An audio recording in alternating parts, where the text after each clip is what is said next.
Hello and welcome, my name is Conan, and today I'm taking you with me back to my childhood, as we look at some, well, let's say 10, of my top or favourite games to play as a youngster.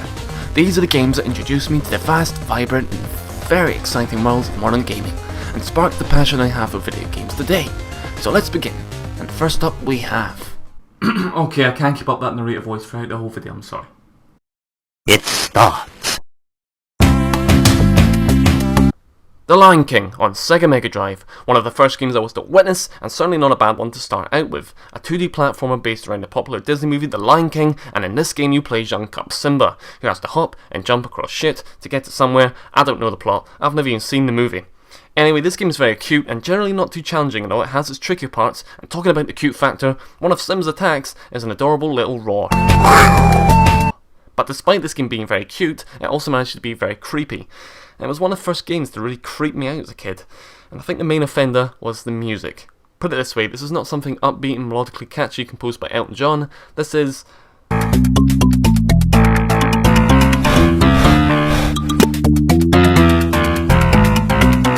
oh god. Anyway, a memorable game nonetheless.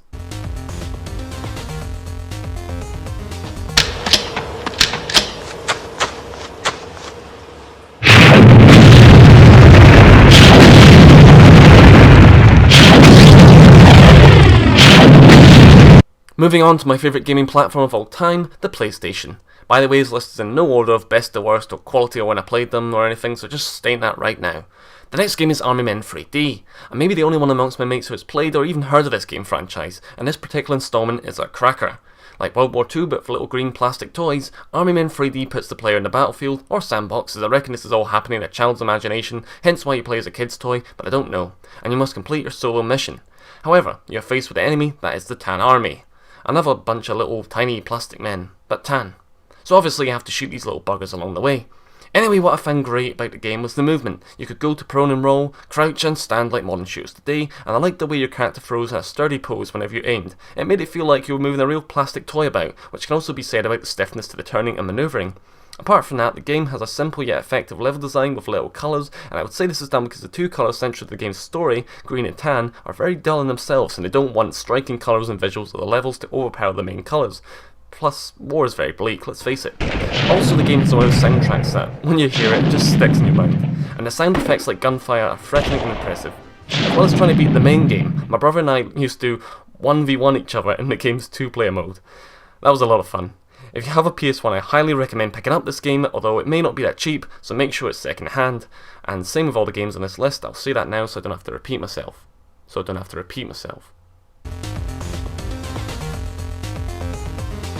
And now to a PS1 classic, Rayman. You slice this game open and it bleeds awesome. So most people are familiar with Rayman. He's a little yellow thing that can send his fists across the room in a devastating punch and carry himself through the air using his hair like helicopter propellers. Why'd that go so fast? Another 2D platform game, but the sequel saw this game move into 3D, and they are great games as well. Two of my favourite PS2 games in fact are Rayman 3 Hoodlum Havoc and Rayman M.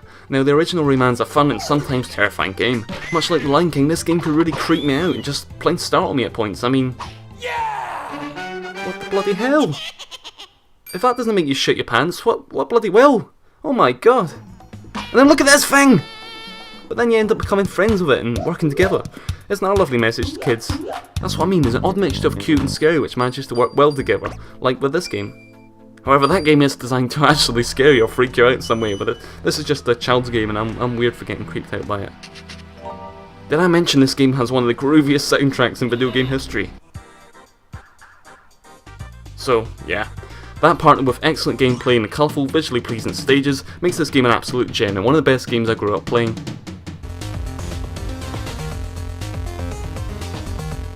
Ah, The Sims, the game where you control the everyday lives of these people who aren't human but something like human. For me, The Sims is one of the greatest wastes of time you can ever experience. There's something so appealing about building your virtual house, designing the decor, placing your virtual people inside it and seeing how they interact with the house and each other. The thing I found the most entertaining about The Sims was this potion machine that you had to construct, and then you could take potions from it which would each have a different effect on your sim, and I think it was random which one you got. So, while one potion might fill your stat bars, another might make an evil clone of your sim. So pretty fun to see what happens. Sometimes it made like an evil monster of your sim or something like that. I quite remember that one. used to be horrendous. You used to just go about upsetting all the other Sims and just destroying things and that. So it was quite risky. Plus, if you got fed up of playing the game and get nowhere, there's a cheat you could enter. I think it was Rosebud or something, and then you would gain so much money or something like that. So, yeah, everyone loves a cheat. Resident Evil. Or simply, Resi. Ye old survival horror. Who hasn't played this game? Who hasn't heard of this game? I'm not going to say much about it because, I'm not here to review it or anything. Now, I'm the sort of person that likes to be scared or creeped out, and so naturally I'm very fond of horror and always have been. And Resident Evil masterfully gives you the feeling of not knowing what's around every bloody corner. And most of the time you mainly don't know what's around the corner because of the fixed camera angles, so that's the stuff I like, and also enjoyed solving the many puzzles you came across throughout the game. I love a good puzzle, me. No Sudoku at lunchtime? Great. That first zombie you bump into, though, that cutscene used to terrify me so much I had to look away from the screen when I knew it was coming. A superb game that I'm glad I got to play as a kid, but probably would have picked up anyway even if I hadn't, because of my love for the genre and scary things in general. Ever wanted to run your own hospital? No? Well, you can do it anyway. In Theme Hospital, you do exactly that, managing a busy hospital and its day-to-day upkeep, and like The Sims, you play God from a bird's-eye perspective. Some of the aspects of gameplay include building rooms you need for your hospital, hiring appropriate staff, treating illnesses, and dealing with complaints. What grabbed my attention though as a kid was having the ability to design my own building from scratch and place windows where I want, the doors where I want, desks where I want, hell, even the people where I want. You could literally just grab them, hold them up in the air and put them down where you wanted them, and having complete control over how the hospital looks and how the game plays out. What I also loved about the game, still do, is a dark sense of humour with ridiculous illnesses, and patients dying in the corridors and their spirits flown up to heaven because you've kept them waiting too long, and the personal descriptions of staff. Even though the stages got frustrating for me in the later levels because I couldn't quite reach my targets and couldn't figure out what the hell I had to do to progress, it's still a bloody good game and an all-time favourite of mine.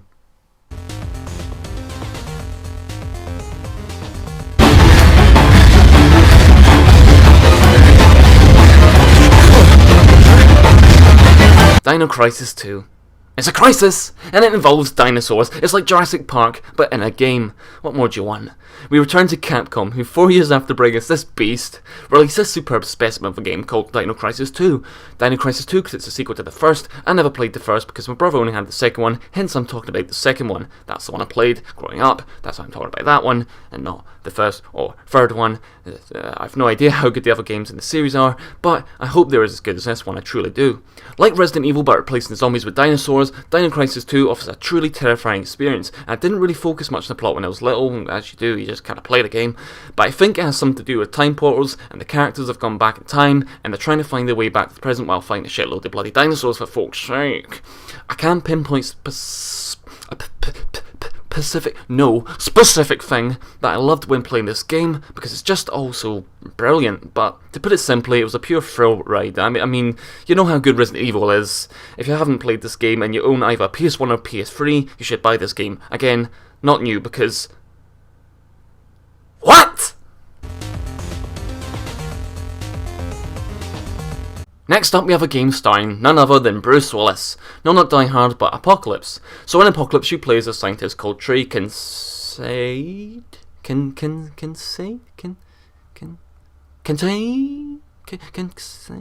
I'll just call him Trey, who is the only one who can stop a former colleague called the Reverend, who's gone a bit nutty as scientists stereotypically do, and has created 4 horsemen to bring about the end of the world, because this is gonna happen, so why not speed up the process, eh?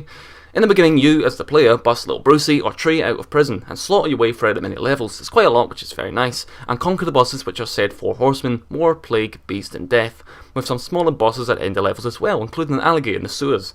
Lovely.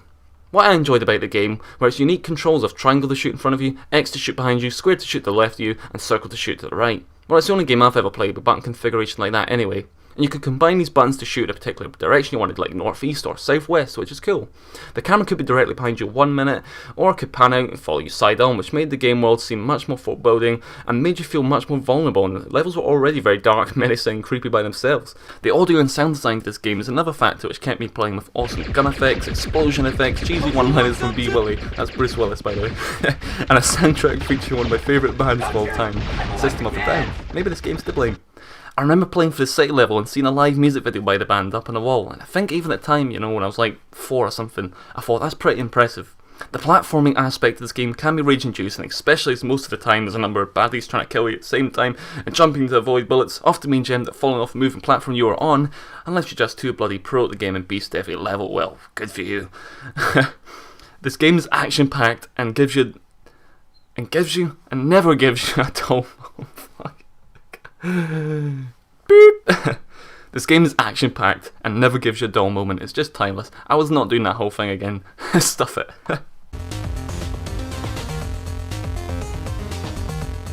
This next game needs no introduction, and if you're a fan of this franchise, you've probably pulled off more kickflips than Tony himself. When I first played Tony Hawk's Pro Skate, I knew I had to seek out the other titles in the series as they came.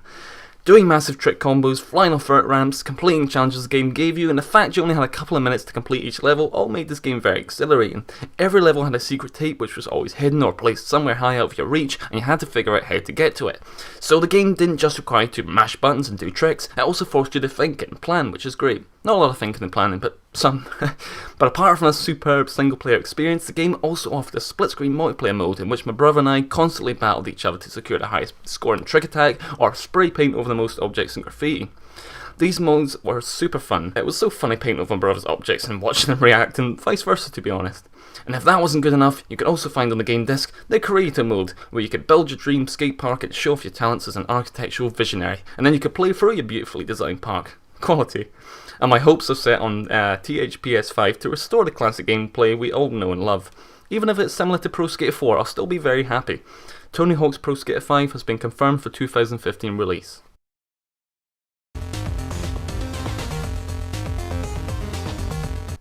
We arrive at my number 1 favourite video game that I grew up playing, and it's a little title called Time Splitters 2. It saddens me that a game series so genius has never been remade, remastered, or birthed another game, but there was an HD remake of Time Splitters 2 in development at Free Radical in 2008, but who knows what happened to it. However, here's an interesting and exciting quote from Free Radical co-founder Steve Ellis, who said, "I'd love to see the Time Splitters 2 HD remake released at some point. Maybe it could be the catalyst that is required in order to raise enough interest in Time Splitters 4 that a publisher might want to fund it." If I could, I'd fund it myself. Just looking at Time Splitters 4 written down, oh god, gets my balls tingling as it gives some reality to it. But anyway, Time Splitters 2, in case you have no idea what I'm talking about, is about an alien race called Time Splitters, surprisingly, who are trying to ruin the history of the planet Earth, and you, as a space marine, have to stop them by collecting time crystals in various time periods, including the Wild West, 1920s Chicago, and the 25th century. Now, games don't come much more madcap than this. Whether you're running around collecting bananas or shooting heads of zombies with a double-barrel shotgun, there's always fun to be had, and that's just the challenge mode. I haven't even mentioned the fact you can play as a human-sized duck in multiplayer. Of course, the many weird and wonderful characters have to be unlocked through the arcade mode, which has 3 difficulty levels, amateur, honorary and elite, each with different matches, essentially preset weapons and game type multiplayer against AI opponents.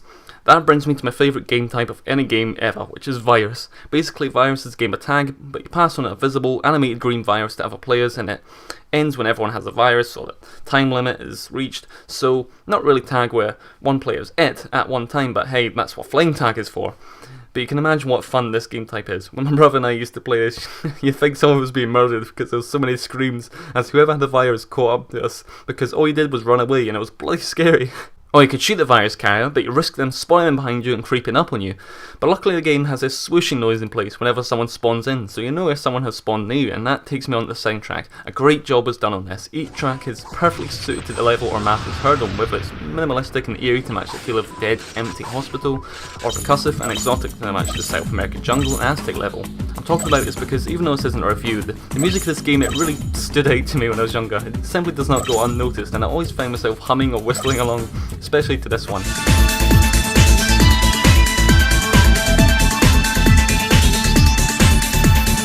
This game is packed full of great content and hours of addictive gameplay, and I would go as far to say that this is my favourite game of all time.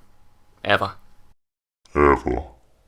There's too much to say about this game, so I'll leave it there, but if you have a PS2 or the original Xbox or GameCube, then I highly recommend buying this game. It's bloody brilliant.